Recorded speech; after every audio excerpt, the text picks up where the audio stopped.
honor. I love your podcast. You do? Yeah, I do. Thank you. I think there's so many things happening with it. Yeah? Yeah. Oh, okay, good. Yeah. I find if you're trying to get somewhere and do something, it's never going to happen. Never. No. No. Like, it's like you just got to put one foot in front of the other and then go with it. Yeah. And then if it's meant for you, then people will see you and they'll pick it up and then we'll go and it'll just kind of move like that, you know? Yeah, I think that whether they're overtly saying it or not with the algorithms and like branding, marketing people right now, it's just be authentic. Yeah. Just put yourself out there and see what happens. And I think when you look at sort of podcasts that are on the rise, like, because I'm kind of studying the whole horizon right now, is that there's so many people right now that are just like, I just came on here because I'm kind of lonely, or, you know, I just have this particular interest. And I just thought I'd start, you know, putting my thoughts and ideas out there. And I can't believe how it's resonated. And now I'm getting paid for it. Like, so it's because there was no sitting in a boardroom, creating a strategy, creating a brand. Like, that's so true. It's just people being people, which is so refreshing. Yeah. And I think too, like, it was like, not necessarily this younger generation. There was this guy that I used to watch. I can't remember his name now. And I'm kind of pissed off because I wanted to go back and see what he's doing now. Oh yeah. But he lives in New York. He's based out of New York, and he had his office downtown. It was just this teeny tiny little place, and he would ride. You know those kind of boards you ride? You have to have really good balance because you just like it's like a thing that comes out with a wheel. You know what I'm saying? You ride like around, a single wheel? Yeah. Yeah. Those things are crazy. Yeah, and he would ride around New York on that thing. And have a, you know, whatever cam on like his, a GoPro? Yeah, on his chest or head or stuff like that. And then he would just like go to different locations and talk and do whatever. And it would show him like unwrapping things that he gets in the mail or that, you know, random thing. To be in New York and just like bombing around the city, like, and just doing his everyday things. Yeah. And anyways, and he has millions and millions and millions of viewers. And then you get all these younger people that, and he's around my age, I think. Yeah. You know, but then you get these younger people in their 20s and 30s that were starting YouTube channels that are, just sitting in their closet talking about their clothes or eating their cereal and then showing them doing lunch. And all of a sudden, you know, that they had to stick with it. Yeah, that's the secret, then, I think, right? Yeah. And then years later, millions of views, or some of them just getting millions of views. Who knows? You know what I mean? Yeah. Yeah. Because I don't know anything about online. Like, I don't know.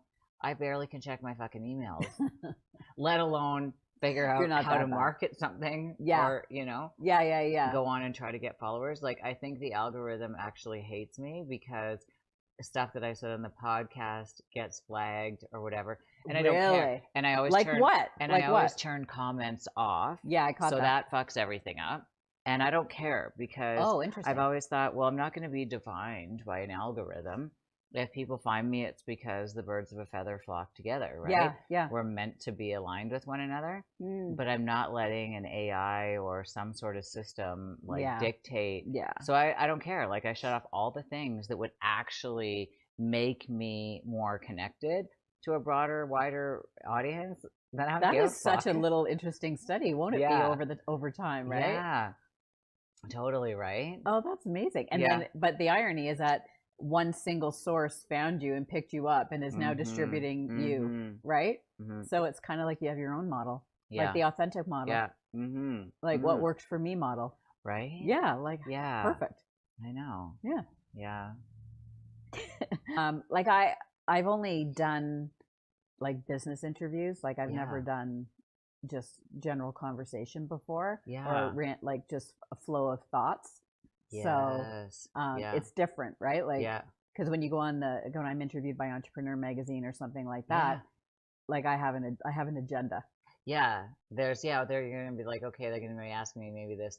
Well, they do. Yes. They tell you basically what they're gonna talk about. So you get prepared. Yeah, which is good and bad. You know what I mean? Because it's kind of canned. It's not. Yeah, but it probably is good for stuff like that too, so that because they will not give you the opportunity. No, you sign your life away basically.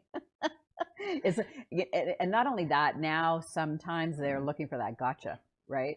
Yeah. They're looking for that thing that they can say about you that is controversial or not true, and then they can put it out there and they get the clicks, right? So oh yeah, totally. that's an exhausting So hustle. what do you do that you'd be interviewed by Entrepreneur Magazine? I can't even say that word. Shamalama ding dong. What did I do to do that? Yeah. Like, what do you do in life to do that, to have gotten there? I mean, I know, but nobody else knows. So on my small channel. Exactly. Not true though. You not true. So like I've been a serial entrepreneur my entire life, and I owned a consultancy which I'm relaunching. That I had for 25 years to help entrepreneurs and CEOs grow and scale their businesses. So I help them build their businesses, but I also coach them, like personal sort of coaching on that side as well. Like a life coaching. Yeah, because they do intersect, right? Okay. So and it sort of started off purely as, helping companies grow and scale. Executive search was in there, helping them find the right people to build their companies. And then, when you work with people over time, like some of my clients I've worked with, 10, 15, 20 years. And if they have a problem or they have an issue, they're always going to go to people that they trust and people that they've worked with before. And so they would call me and say, do you do this? Or do you have somebody that works with you that does that? And so the company just grew and scaled that way. But the interesting thing, as I've tried lots of different things since I sold that business, is what am I going to do next? Because as like I've, been in Barbados, semi-retired, kind of retired, built different things with my husband, etc. But what has come up for me in the last year is like, I'm not even close to done. Like, I feel like I've got way more in me. Right. And I don't want to retire. And I'm looking at my friends around me who are retiring, personal choice, whatever works for you. But and having lived in Barbados where a lot of my friends are retired and they're living great lives and they're having a great time, but it's not for me. I feel like I have lots to contribute, lots I want to say, lots I want to do. The people I want to kind of surround myself with who are just still doing stuff like you, like, you know what, you don't know where this is going, but it's going. Yeah, it gives me purpose. Exactly. Yeah. Exactly. Yeah. And so I've been kind of looking for the signs, of what to do next. Yeah. And I just have 3 or 4 of my old clients who have retired that are calling me and they're saying, I don't want to be retired. I've been retired for 6 months. Can you help me figure out what I'm going to do next? Yeah. And so I'm like, I'm going to light this up again. Like, I'm going to start this business again. Yeah. In a different way, just under my name, not the old name, obviously. Yeah. And just see where it goes and just really work and help people and have a good time and build fun things but start a YouTube channel and talk about especially Canadian entrepreneurship and Canadian businesses and really helping them grow and scale. Because I lived in the States for a long time and sort of put all this entire life experience together and just put it out there and see what happens. Just like you were saying, like you just kind of put it out there and birds of a feather will flock together, I think. Yeah. So that's what I'm going to do. And so, what happened with the old folk stuff? I still have it. You do? Yeah. I still have it. So explain what that is. As many people our age, like, we have this midlife sort of experience where a lot of our parents are getting older, either getting dementia, they're having physical problems, they, life challenges, right? And so the onus sort of falls on the children to take care of this situation, or other family members. And when I went through that experience with my mom for 12 years, and she has severe dementia now, she's in a home. But over the course of that 12 years, I was beyond appalled at what was available and how for seniors and their families and how the healthcare system takes care of seniors. We do such a great job of bringing people into the world. We do not do a good job of taking people out of this world. Like when my mom was in hospital, I was astounded by the lack of care and attention that she got. And I think we, as a country, as a people, I think we can do much better. And so, and everything is, the branding around aging is just so it's so depressing. It's so negative. It's like everything is kind of on this arc, right? Yeah. And so I was like, no, this whole space needs a rebranding. We need to take care of our seniors better. There has to be a better way. Mm-hmm. And so I launched a business called Live It Up. And it's like, Mm-hmm. live it up. Like, you're in your 80s, you got no responsibilities. You should be Yeah. having the time of your life, going to cocktail parties. If you need going to cocktail parties, I love it. No, for sure. right? Yeah. Like hanging out with friends, getting out of the house.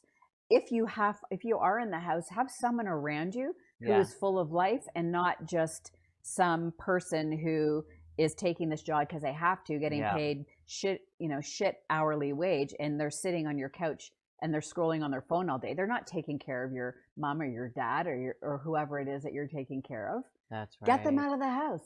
Yes. Get them to the community centers. Yeah. Especially here in Calgary, there's so many incredible places for seniors to network, and dancing and sports and social Yes. and bridge and all that stuff. So why wouldn't you want to hire a companion, a concierge, to come in and facilitate that for your family? Mm-hmm. And so, yeah, it's called Live It Up. I love that. I think it's sad, like, that we just get old. Like, you get old and then nobody, like, there's this stigma, like, nobody pays attention to you, nobody hears you anymore. No. And then so you think so it is, and it's just sort of socially conditioned into us to believe that it's a decline. Yes. And not an evolvement. Exactly. You know? Exactly. Like, I remember I read a book years ago that was called The Crone, and it was by Barbara. Her last name started with a W.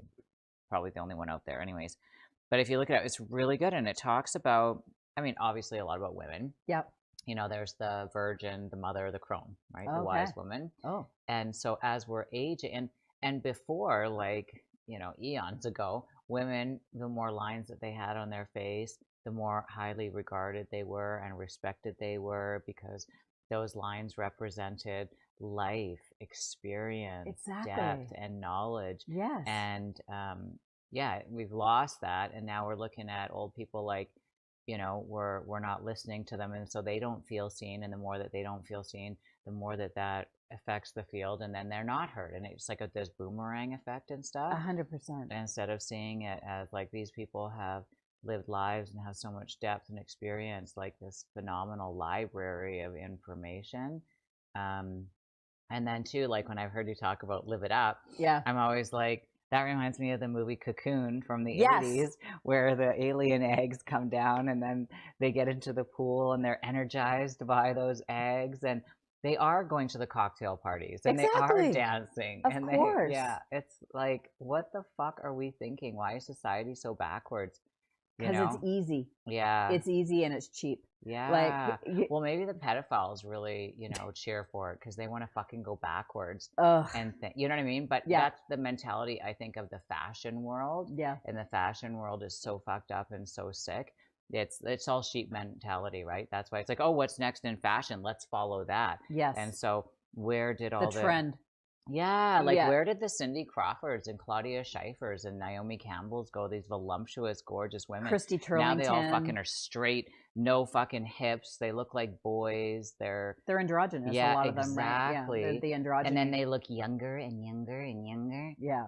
And creepier and creepier. Well, we won't go into the but anyways, Victoria's Secret. So I just went from you know, but I mean, just again, how I think a lot of that stereotype is driven by fashion. Oh, 100%. You know, and media. 100%. Right. It's so true. And it's always funny. Like, so the other really interesting thing about our business model is that we hire a lot of seniors. Like, most of our caregivers, our concierge, are seniors. So it's a full circle. It's a full circle of purpose. Yeah. Right. Yeah. You know, and we have, and then we also sort of, if you don't want to be a concierge, there's other roles and that we help you find. Like, we have this one gentleman, Tom, who is just this incredible man, phenomenal piano player, and he hasn't been out of the house. His wife works with us. Yeah. And, you know, he's in the home and he's not doing much. I'm like, we got to get Tom out. So I went to all the retirement homes in Calgary and said, listen, I have this phenomenal piano player that can come in and play at your lunch hour or at a party or at a or whatever. Yeah. And so we got him working in the home playing piano. Oh my God. So what's his name? His name is Tom. Tom. I love Tom. No, Tom is cool as shit. And you just to watch them light up Yeah. Like, because he thinks he's a celebrity. Like, do you know what I like? All the ladies in the home, like, is Tom coming on Thursday? Yeah. Like, it's so they're human beings. Yeah, like totally. they want purpose, they want love, they Yeah. want to have a good time. Yeah. You know, like, do you watch Landman? No, what is that? I know that a series. Yeah, it's a Okay, TV yeah, series. yeah, I've heard of it. Yeah. Anyway, the wife on Landman, she takes people out from an old folks home, and she's like a fox, and she just goes for it. She's Billy Bob. Sorry. Yeah, his wife. Yeah, Billy Bob Thornton's wife. What's her name? I forget what her name is, but I love her. She's great. She's spectacular. Yeah. And loads them all up in the bus and spikes their punch and gets them drinking, takes them to casinos, so good. takes them to the strippers. Like, forgot. Yeah, I did. I watched that whole series. It was so good. Yeah. Yeah. There's a thing in Calgary that's really cool too here, that is, there's so much that people don't illuminate. There's so many good things for seniors that isn't illuminated, unfortunately. But they have, like, in the business world, they have 70 over 70. So it's the people who are 70 years of age or older who have done amazing things in the community or built businesses, and they showcase them. Oh. It's really cool. Is it 70 over 70 or 10 over 70 or something like that? I can't remember. But they do such a phenomenal job. See, and it's just like you're giving them purpose. So even though they're not going to work, right, they are retired, they still have that purpose of life. Life is still factoring in, so they don't feel lifeless. Exactly. And it's like, but yeah, like, I totally get that of not wanting to retire. I think that there's ways not to go to a 9-to-5 job, yes, right? And exactly. live Mr. Anderson's life in the Matrix. But I think that never done that. Right? Yeah, no. Never done that. But we find other facets and ways to stay busy that seem more like living. Like, doing these different kind of companies is more like living to you, because it gives you that purpose, because it isn't work. It's not. No, it's not work at all to me. It's creative. It's inspiring. Yeah. It's motivational. Yeah. For everybody else. Yeah. Right. I love the challenge. I love working with people who are really excited about doing something. Like, I'm not here to pull anybody along. Like, no. But if you're in it to win it, you're my kind of person. Yeah. And let's build and let's have a good time, and we're going to make money regardless, but that's not the sole focus. Yeah. Do you know what I mean? Yes. Yeah. Okay, so where are you from? Originally Toronto. Yeah, Toronto. Yeah. Okay, and then you lived in Barbados before you came here. I lived in Barbados before I came here. Yes. I've lived in Toronto, Seattle. I lived in Seattle for quite a while. In the States. That's where my business was based. And then, we raised the kids in Toronto. Yeah. Okay. And then we went to Barbados. Once the kids left, the youngest left for university. Yeah. Bye-bye. Bye. Right. But you do love Calgary. I feel like I finally found my people. Yeah. I really do. I've said this to many people, and I really believe this. This is the only livable city in Canada for me. Yeah. You know, I think that people just operate from more of a place of common sense to me. It's friendly. It's a great size. It's absolutely beautiful. I love the people here. I love the health scene here. Like, as you know, like yoga, spinning, gym, like, it's all here, and it's so accessible. Yeah. And there's everywhere you go. It took me aback when I first moved here, actually. Yeah. There's such a sense of community here. Yeah. Which, you know, kind of goes back to me revitalizing sort of my business too, is that you come to realize really and truly how important community is in anyone's life. You know, no one's life is perfect, good times, bad times, whatever. But if you have that steady stream of a strong community around you that loves you and supports you and is interested in the same things as you, you might have, you know, disagreements on some things, but who cares? But, you know, it's so important. And I think that post-COVID, we've really lost that in a large way, you know, with the real push to work from home. And I think we, as a society, we've lost so much. And I just feel that for whatever reason, it is still here and very vibrant in Calgary. What do you think about all the political views here? Or do you want know to go that. into They that? let all the You don't have to go into that. No, I'm totally never fine talk going into it. politics, but it's only because I don't really know a lot about politics. That's probably the Yeah. only reason I don't talk about it. But I'm always willing to be educated on politics. You know what I mean? So Of course, like you have to be open. I yeah, mean, yeah. I mean, my boyfriend now is very political, so he's Oh. always talking about politics. Oh, I want to talk to him. Yeah, and I'm always like, I kind of don't really understand what you're talking about. Well, it's a fast moving target. Right. And Yeah. his boys are really into politics too. So Oh, cool. it's interesting because, again, like, you know, I listen and I don't want to remain ignorant. However, it's just something I've never really gotten into, Mm-hmm. you know? I've really been into it. Yeah. You know, it's changing for me a bit right now, I would say, though. I've kind of like the world leaders. It's a fascinating time. Yeah. And I think in particular for Canada, it's a very and a very critical time, quite frankly. Yeah. But you know, Alberta as a province is so interesting. You know, the push for potential independence is. What do you think of that? I think it's warranted, very much so. I quite frankly, I personally need to learn a lot more about it. I'll send you some stuff that James thinks about it because okay, great. It kind of teeters the other way, like how it could be bad financially for us. Yeah, and that's what I'm saying. I need to understand that. I yeah. don't feel like I can say one way or another right now because you hear some things and you kind of migrate over here, and then you hear some things and you sort of migrate over there. Right. So where is that common sense kind of ground? And that's the challenge of today with politics, isn't it? It's so incredibly, divided and extreme. The fringe is quite extreme. Yeah. And it would just be so amazing if we could get to a place where it was a little more centrist. And for me, and I can only speak for myself, where I really feel like the government's working for the people. You know, that is a very rare thing. I think that is. It's like the government kind of remind me of cops. Like they're not really there to help you. Yeah. They're there to sting you. Yeah. It's like, what kind of ticket can I get out of that person? Rather than how can I actually go help fight crime? Yes. Do you know what I mean? Yeah, like, yeah. You know, you see a cop and you're like, oh, is my seatbelt on? Is this not? Because you're actually all of a sudden in fear you're going to get pulled over for something like speeding. I got pulled over on Saturday by the coolest, nicest Calgary cop. Really? Yeah. Yeah. He was actually, he was, but I was the same. Like my brother was a cop. Like, I know cops. Yeah. You know, he was ETF, Metro Toronto Police. Like he was a dog.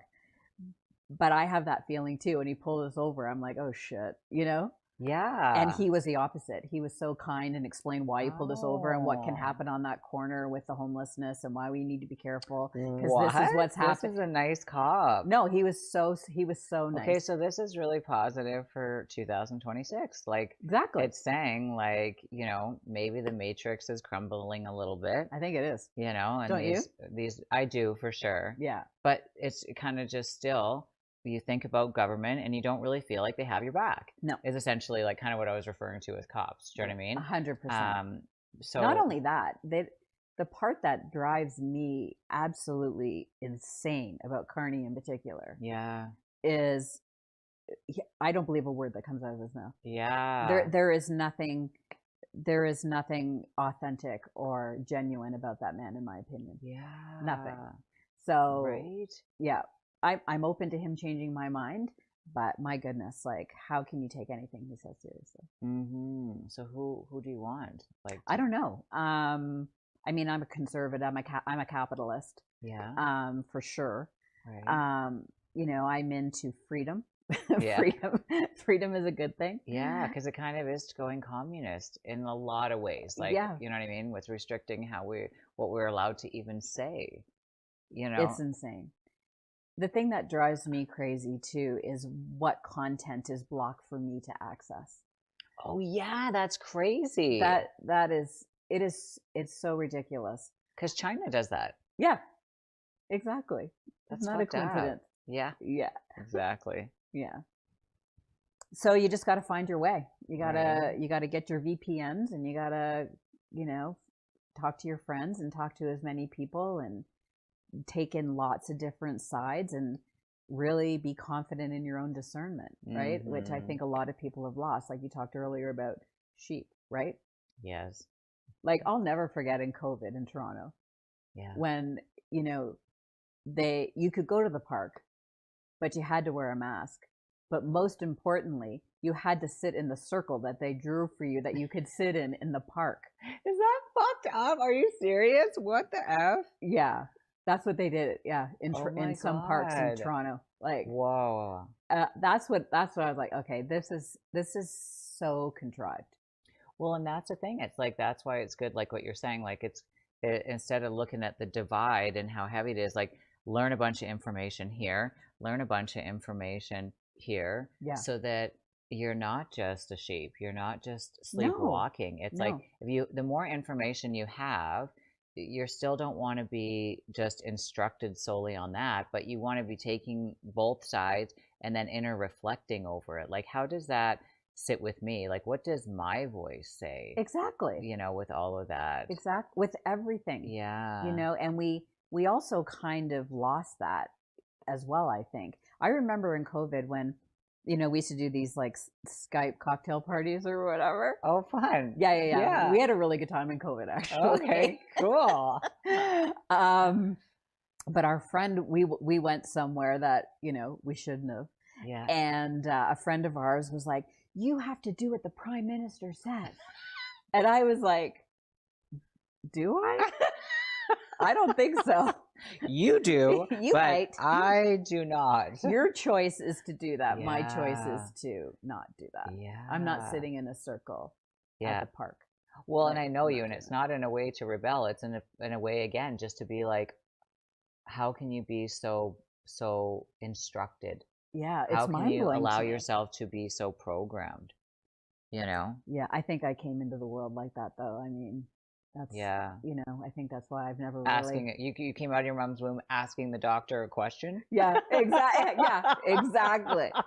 That could have gone better, I think, if we maybe considered this or considered that. Not who are you? Who do you think you are? Who do you think you are, doctor? Exactly. You know, I think that you know, as I get older too, and you look back and you sort of reflect on your life choices, like mine was never to do what everybody else is doing. Yeah. Yeah. Hardly ever. Right? Yeah, aspects of it perhaps. Yeah. But in its totality, not really. Yeah. Yeah. But now I'm just more conscious of it. Like I wasn't then. Like then I was like, why do I not want to do anything that everybody else is doing? I just don't want to do it. And do you think that just came with time and age, or really was it like always a thing for you, or did you just kind of get more comfortable in your skin as you got older? I think it's something I've always done. Yeah. You know, I think that I think your childhood and your life experiences make you behave and act in a certain way. Yeah. And mine was, you know, I came from a crazy childhood. Yeah. Crazy life. And so I've always had to take care of myself. And so I was always so comfortable in that because I did it from such a very, very young age. Yeah. That was my normalcy. Like that was just, that's how I lived. Yes. So yeah. In that kind of survival mode. Oh, 100%. Yeah. Yeah, 100%. When I was young. Yeah. Oh, definitely. Yeah, that's why you and I like vibrate so well together. We have that same background, similar. Yes, I mean, similar. with different stories, but very same similar, sort right? of pain vibration. Yes. From childhood. Yeah. Mother. Oh. Oh yeah. Yeah. Yeah. Right. Or we can call it the mother wound or whatever. Right. But yeah. But such a journey to, I found too, like really being so heavily in my masculine for so long. And then I found just as recently, like I told you, you know, meeting this guy, like that brought out my femininity. It's so beautiful. And so now I'm actually feeling more nurturing and loving to myself.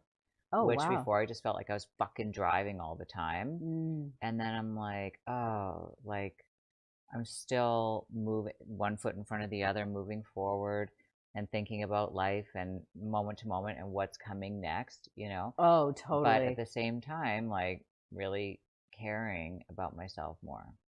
Yeah, I'm right there with you for sure. Yeah, it's so much lighter, isn't it? Yeah. It's so much lighter. I wouldn't have even been able to imagine that 5 years ago. Yeah. 4 years ago. And I think that, you know, as we talked earlier about me taking care of my mom, and like my mom and I, like no relationship really. You know, I don't even like her, you know, like I don't even like her. Like she was so mean and evil, Oh, I right? don't know why I'm laughing. Because it is. It's funny. Yeah, You have to okay. laugh. Sorry, Like yeah. I no, don't be sorry. Okay. I mean, it is. It's funny. Mm-hmm. And then she got, you know, this dementia, and there's who's going to take care of her. I had to make a choice. Yeah. And so many people criticize me for it because they're like, why would you do that? Like, why would you take care of her? I know your story, you know, and I'm like, Team Humanity, I don't know. I couldn't imagine how it would feel if I didn't. But I also at the time couldn't articulate why I did it. It was a knowingness inside of me that I had to do it. And it was hell. Like she's a bitch. Like it was tough. And then her, you know, she declined and declined and declined. And now she's like gone. Like she doesn't, some days she knows me, most days she doesn't. But through that experience, it was such an incredible personal journey for me that when I sit with her now, I look at her with such lovingness. I don't look at her and go, you are such a fucking bitch. Like, how can you treat your daughter like this, or your family, or whatever? And now that's all gone for me. There is not a drip. So I am so grateful for that choice that I made, even though I don't even know why I really made it then, but I know why I made it now. It was supposed to be my healing journey with my mom. Totally. Right? Totally. So yeah, life, man. Right. And it's just, you were ready at that time. Everything always happens on time. Yeah. You know, that's how you got to that age in your life. Yeah. Where it was like, okay, now I've had enough experiences to be at this stage to be able to help her. Totally. Very grateful and for then that. Heal. So many people don't have that choice either. But yes, I think for me, for my own personal self, like the healing is like, it's like, wow, that isn't, because I can sit back and look at it. I'm not in it. And that is wild. What's for you next? Like, what's your goal next? What are you doing? That's a really good question.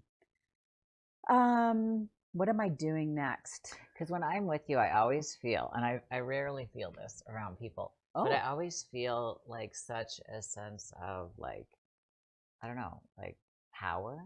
Like I feel like you're a real boss bitch. I like, do you know what I mean? So when I'm around you, I'm just like, Lori's got it. I don't know where she's going, but I don't know where I'm going either. I'd like to be a part of it. You are a part of it. You are a part of it. Yeah. I don't know. I think this is going to sound counterintuitive, but I think before I've always like had set goals. Like, you know, I was kind of, this year I'm going to do this. I'm going to hit this, you know, amount of revenue in my business. I'm going to scale this. I'm going to open office in the US. Like it was always kind of like that. Right. And now I'm like, I have no idea. It's almost like I should call the business allowing. Oh, I love it. Yeah. You know? Yeah. Like I'm just gonna see where it takes me. Like I have this, I can't even explain it, but I feel like I'm in such a different kind of energy. It's almost like I'm on a drug. Do you think Calgary helped you 100%. bend you that way? 100%. Yeah. 100%. Like, you know, like I'm a city girl. Like I'm from Toronto. Well, and you are a planner because you're a life coach too. Yeah, so the goals and the setting and the this I am and that. a planner. Like it is the chagrin of my husband. Yeah. Like there is, what do you call it? There's a order. Yeah, to it. And so now you're kind of, maybe your company should be called Orderless. Yeah, exactly. Right. Exactly.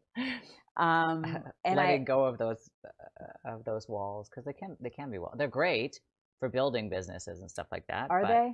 Well, maybe at certain times in your life. Yeah. And then you get to a point where there's more flex to them. Right. Yeah.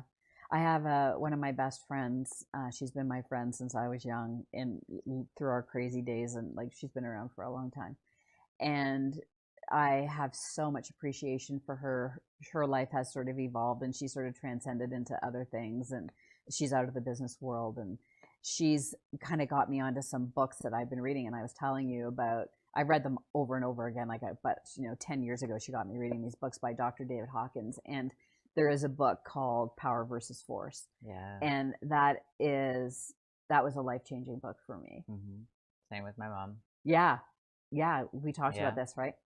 And so there's so many stages of that book. And when I first read it, I was like, oh my God, this is incredible. Mm-hmm. And then the second time I read it, I was like, holy shit. Like how did I not see this when I read it the first time? And I've probably read it 15, 20 times. And every time I read it, something different. But it's kind of all the same sort of thread. Let it go. Mm-hmm. Just go out there, have a great time, meet the people. Things will come your way. Listen to that knowingness inside of you. Like, don't let toxicity in. It's not about you. It's about them. And just sort of see how it unfolds. Mm-hmm. And that's sort of my business plan for 2026. Yeah. Let go and let God. Let go and let God. Exactly. Yeah. Yeah. Exactly. It's interesting when we do step into trust, which is God. Mm-hmm. It's that inner knowing. Inner knowing, yeah. But we really do have to trust it. It's not like a fake it till you make it thing. We have to really align to that knowingness, which is feeling, which is emotion. Yeah. Which are the tuning forks to the physical reality. We can't just think it and try to visualize it. No. It really has to be inner structed out. Yeah. Yeah, 100%. Yeah. 100%. And that's, I really, really, really, I'm very connected with that right now. I know you are. Yeah, I feel it. Yeah. Yeah. So I'm like, okay. It's funny because there's a dismantling process too that comes. Like how we were talking the other day about, the year of the snake, as far as like the astrology goes and stuff, and how that the snake is all about the emotions, right? And really paving the path. So it's got to tear down a lot. It's got to force you to look at a lot of things, a lot of, relationships breaking up, businesses falling apart, people experiencing a lot of health issues. And then those of us that were willing to not just look at those things and turn around and run away, but look at those things and see our way through them so that we do emotionally process them, are now able, as of February 17th, going into the year of the horse, to really have the path cleared, to ride and charge forward on the path. But I'm so glad that you can take all my stuff that I tell you, and then you tell me, and then I'm like, yes, that's exactly it. Thank you so much. Like, I so appreciate you for that. Oh, I love you. Like, I'm just like, Jen can just, put it back to me in 5 seconds. Oh, I love it. Yeah, so thank you for that. Oh, thank you. Yeah. Yeah, I'm so happy you're in my life. Yeah, ditto. Hi, Oz. You okay there, buddy? You okay? You okay? Okay, there we go. Aww. Yeah, and Sirius yesterday, he was over here looking at me. This guy's too much. Look, he's got the one eye. Yeah. Don't worry, Lori, I got my eye on you. Yeah. Good work so far. Yeah. Thank you. Thank you. I appreciate it.